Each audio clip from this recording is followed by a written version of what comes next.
Let's get you back to that surprise development from the Justice Department, moving to end its investigation into Democratic New York City Mayor Eric Adams. The DOJ says his corruption indictment has limited his ability to cooperate with the president's immigration crackdown, suggesting that those charges were political in nature. So let's get out to correspondent Rich McHugh, who joins me live. And Rich, we just heard from Mayor Eric Adams there. Talk about what he had to say. Well, he says, number one, just a few minutes ago, he says he never broke the law, and this is an unfortunate case that was brought against him. This is truly unprecedented, Nichole, that the Department of Justice would kind of issue this memo to the Southern District of New York ordering that all these charges would be dropped. But let's listen to Mayor Adams in his own words just a few minutes ago. Take a listen. It is worth repeating the facts because many sensational and false claims have been made. So let me be clear. I never ask anyone to break the law on my behalf or on behalf of my campaign.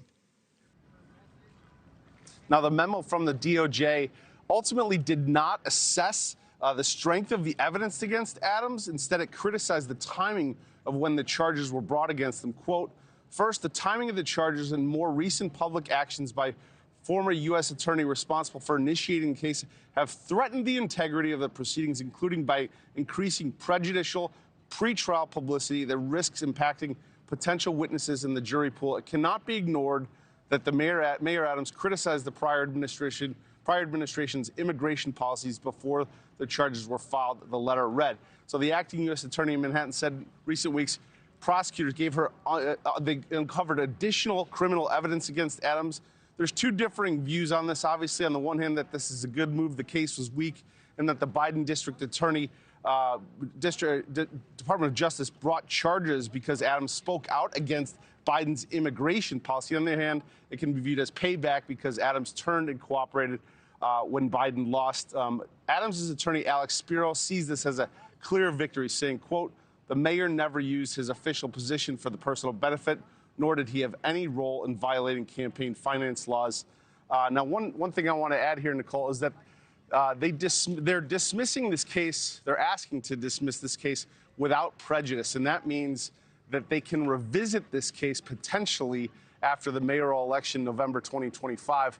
One thing that's not clear at this moment is that the prosecutor here in New York, the Southern District, has to actually dismiss the case. It's unclear that that's happened. If she decides not to, ultimately she could resign, and then Trump would install somebody who would get the job done for him, essentially. So that's where it stands right now, Nichole. So that's where it stands. So you mentioned the fact that he is running for re-election. Do we know what impact, if any, this latest development could have on his upcoming campaign? It's unclear. It's absolutely unclear. But it looks like if they drop these charges, he will be able to run. But there is a lot of consternation among New Yorkers. People here, feel, a lot of people that I've spoken to feel that he kind of ignored the rule of law, for lack of a better word. All right, Rich McHugh, live for us there in New York City. Rich, thank you. Thanks for watching. Go to joinnn.com to find NewsNation on your screen. And don't forget to click the red subscribe button below to get more of NewsNation's fact-driven, unbiased coverage.